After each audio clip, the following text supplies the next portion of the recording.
야담 이야기. 총각은 미인과 함께 하룻밤을 지샐 생각에 그만. 옛날 한 고을 선비의 아들이 시골 훈장의 딸한테 장가를 들었습니다. 밤이 깊어 신랑이 각시방에 들어가 옷고름을 풀어주려고 하니 각시가 마다하면서 묻기는 죄송하오나 선비의 자제분이신 낭군님께서는 공부를 많이 하셨을 줄로 믿사온데 몇 해나 글을 읽으셨사옵니까? 하고 물었습니다. 한 7, 8년 읽었소. 그러하오시면 소첩이 글귀를 드릴 터이오니 대구를 지으십시오. 글깨나 읽은 선비의 자제인지라 시골 처녀가 물으면 얼마나 어려운 걸 물으랴 싶어서 어서 글귀를 내시오. 하고 선선히 대답하였습니다. 예, 몽답천산 각불려라. 어서 짝을 채우시지요. 선비의 아들은 생각할수록 앞이 캄캄한 게 도무지 글귀가 떠오르지 않았습니다. 그래서 하는 수 없이 대구를 못 짓겠소. 하고 실토했습니다. 남아대장부로서 이만한 글의 대구를 못해서야 되겠습니까? 뒤산 너머 절에 유명한 대사가 있사오니 그곳에 가서 이 글의 짝을 지을 때까지 공부하시고 오십시오. 소첩이 그때까지 기다리며 옷과 쌀을 보내드리고 시집에도 기별을 띄울 터이니 아무 근심 마시고 이 길로 떠나세요. 사내대장부요. 글을 배웠다는 선비의 아들로서 글을 배우라는데 못하겠다는 말은 못하고 첫날 밤의 동방화도 이루지 못하고 말았습니다. 한밤중에 조각달빛을 등에 지고 숲속을 헤치며 절을 찾아가는 신랑은 무서운 생각보다도 어떻게 해서든지 공부를 잘하여 속한 기일 내에 대구를 지어가지고 돌아가 천하에 둘도 없는 미인이여 여걸 중에 여걸인 부인 앞에 보란듯이 나서고 싶은 일념뿐이었습니다. 산 좋고 물 맑아 공기 좋은 절에는 이름 있는 대사 외에 또 자기보다 먼저 와서 공부하는 늙은 총각이 있어서 심심하지 않았습니다. 그래서 선비의 아들은 그 총각을 접장 삼아 대사께서 배운 글을 익히었는데 날이 가고 달이 바뀌어도 웃을 줄을 몰랐고 얼굴에서는 근심이 떠날 줄을 몰랐습니다. 3년이 지나고 5년이 지났습니다. 보고 싶은 얼굴, 그리운 목소리, 자나깨나 눈앞에 선이 떠오르는 아내를 만나기 위해 꾸준히 글을 배웠습니다. 그러던 어느 날 신랑의 얼굴에는 꽃이 활짝 피었습니다. 그와 같이 공부하던 총각은 5년 만에 처음 웃는 선비를 보며 여보게, 오늘은 서산에서 해가 뜨지 않았나? 도대체 무슨 일에 웃을 때가 다 있어? 하고 물었습니다.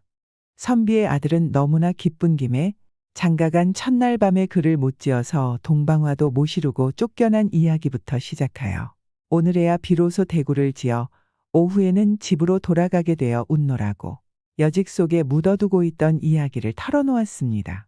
각시는 무슨 글귀를 내놓았길래 그리도 어려웠어? 몽답천산 각불려라. 는 글이었소. 꿈에 천산을 밟고 다녔어도 다리는 아프지 않고 그래서 뭐라고 짝을 지었어? 영입청파 울부지라. 그림자가 못에 들어갔어도 옷은 젖지를 않네. 야, 참 잘 지었구만. 그러니 오늘 밤엔 동방화촉을 이루게 됐구만. 축하하오. 하하. 이렇게 너스레를 떨다가 갑자기 마음이 싱숭생숭해진 총각의 머리에는 엉뚱한 생각이 번개같이 떠올랐습니다.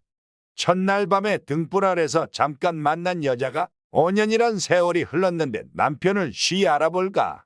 증거란 글귀에 짝을 맞추는 것이 아무나 가도 될 수 있지. 남편을 두고서도 5년 동안이나 처녀로 참아온 여인이라 쉬 말을 들을 테지. 이렇게 생각한 총각은 오늘 밤에 자기가 대신 가서 그 여자를 점할 생각을 했습니다. 여보게, 자네는 아마 한시바삐 집에 가고 싶겠지만 5년 동안이나 같이 먹고 자고 같이 공부하던 내 마음은 섭섭하네 그려. 오늘은 글 공부를 그만두고 나와 산놀이나 가서 이별주나 마시고 오후에 떠나게. 선비의 아들은 친구의 청에 모시겨 그와 산놀이를 갔습니다. 총각은 선비의 아들을 데리고 경치가 아주 좋은 벼랑가에 가서 옛날 옛적에 중이 술에 취하여 그만 이 벼랑 밑으로 떨어졌는데 사흘 만에야 땅에 떨어지다 보니 그 사이에 굶어서 죽었더라네. 하하. 하면서 밑을 내려다 보자니 자기는 눈앞이 아찔해 볼 수가 없다며 선비의 아들 덜어 내려다보라고 하였습니다. 성미가 참대처럼 곧 고지식한 선비의 아들이 아무런 준비도 없이 허리를 굽히고 벼랑 밑을 내려다볼 때 총각은 그의 궁둥이를 한 발길로 꽉 차는 바람에 선비의 아들은 어쩔 사이 없이 벼랑 밑으로 굴러 떨어졌습니다. 총각은 그 길로 절에 돌아와 선비 아들의 옷을 갈아입은 후 이불을 싸가지고 마을로 내려갔습니다. 선비 아들의 장인 장모는 초래 때의 그를 한번 보고 5년이란 세월이 흘렀는지라 누구인지 몰라서 어리둥절해 있었습니다. 제가 바로 5년 전에 이 집에 장가들러 왔다가 뒤산 절당으로 공부하러 떠나간 고을 선비의 아들입니다. 그제서야 장모가 아이고 이 사람아 인제야 오나 어서 들어가게. 하고 부산을 떨며 총각의 팔을 잡아 끌고 방으로 안내하더니 이윽하여 치마폭에 바람을 날리며 딸의 방으로 달려갔습니다. 아가 왔어. 내 서방이 왔다. 어서 옷을 갈아입고 기다려라. 한참 후 장모의 안내로 각시방에 들어선 총각은 깜짝 놀랐습니다. 촛불이 환한 방에 첫날 옷을 입은 각시가 그린 듯이 앉아있다가 사뿐 일어서며 아미를 숙이는 것이었습니다. 각시를 뚫어지게 바라보던 총각은 달걀 같은 침을 꿀꺽 삼키었습니다. 책에서 보던 대로 얼굴은 떠오르는 보름달 같고 몸매는 물찬 제비 같았으며 눈은 샛별 같고 입술은 앵두빛에 물든 것 같았습니다. 약속을 지키셨는지요? 그 목소리 또한 날아왔던 꾀꼴새가 울고 갈 지경이라 총각은 너무도 황홀하여 입을 해벌린 채 넋을 잃고 각시를 바라보다가 지었어. 당신이 내놓은 글귀는 몽답천산 각불려라고 했으니 나는 거기에 영입청파 울부지라 대구를 지었어. 이만하면 어떻소? 하고 다잡아 물었습니다. 수고하셨어요. 오늘 밤엔 동방화촉을 이룹니다.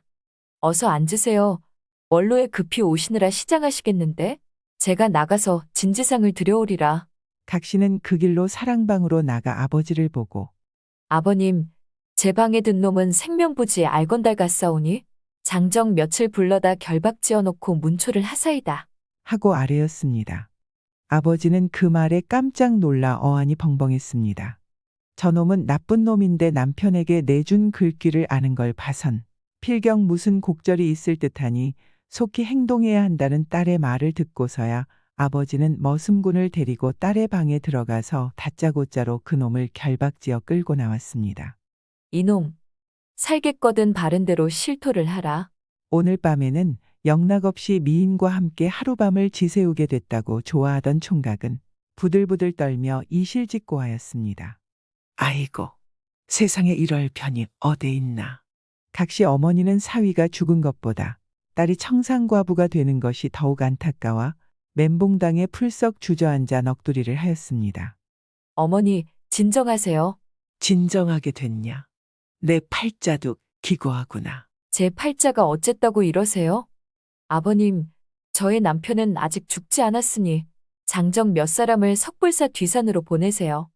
갈 때 장바 몇 켤레와 가마를 가지고 가도록 하세요. 그리고 저놈을 길잡이로 끌고 가세요. 각시는 이렇게 말하고 나서 돌아서서 총각을 보며 엄하게 꾸짖었습니다. 내가 살고 싶으면 속히 이분들을 그 산을 모시고 가거라. 나의 남편은 그렇게 수월히 죽을 사람이 아니니 내가 빨리 가면 속죄할 수도 있다. 명심하도록 해라. 그래서 총각놈은 사람들 앞에 서서 횃불을 들고 밤을 새우며 부지런히 걸어 새벽녘에야 절벽에 이르렀습니다. 선비의 아들은 총각이 발로 차는 바람에 악 소리와 함께 천길벼랑에서 떨어지다가 다행히 바위짬에 뿌리박고 자란 천년 묵은 소나무에 걸려 죽지는 않았으나 올라갈 수도 내려갈 수도 없어서 소나무 위에 앉아 있었는데 배가 고프니 솔잎을 뜯어 질근질근 씹고 있었습니다. 그런 걸 사람들이 밧줄을 타고 내려가 구해냈습니다. 동구 밖까지 나와 있던 각시는 남편을 맞아 자기 방으로 모시고 그동안 그립던 정을 나누었습니다. 그리고 나서 기왕 낭군님께서 무사히 돌아오셨으니 그 총각을 놓아보내는 것이 어떠하십니까? 하고 물었습니다. 각시의 넓은 도량에 탐복한 신랑은 옳소. 생각하면 칼탕을 쳐도 시원치 않겠지만 5년 동안 함께 지내던 일과 그의 부모들이 기다리고 있을 걸 생각하니 그렇게 할 수 없군요.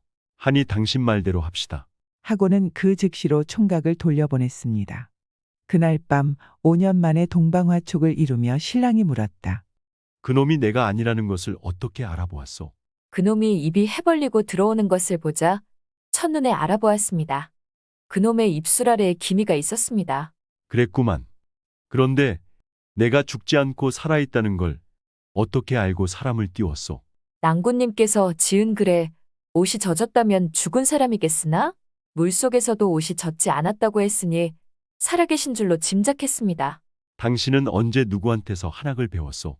부친이 무남동녀라고 저한테 남복을 시키고 독선생을 모셔다 10년 동안 배우게 했사옵니다. 그리고 랑군님이 계시던 절에 가서 3년을 더 배웠습니다. 그랬었구만. 여보, 부부는 일심동체라는데 내일부터 나는 당신을 선생으로 모시고 계속 글을 배우겠소. 가구님, 과찬의 말씀에 몸둘 바를 모르겠나이다. 아니요, 사람이 일생 동안 배워도 못다 배우고 죽는 것이 글이라고 했으니 난 죽을 때까지 배우겠소. 부뚜막에 소금도 가마 안에 넣어야 짜다고 한자를 배웠으면 한자를 써먹어야지. 죽은 글이나 자꾸 읽으시면 뭐랍니까? 낭군님께서는 올해의 과거를 보셔야지요. 기왕 늦은 바에 낭군님께서 과거에 급제하시노. 낭군님은 말을 타시고 소첩은 가마에 앉아 풍악을 울리며 시가로 가고 싶나이다. 그러니까 나의 선생으로 되겠다는 것이지요?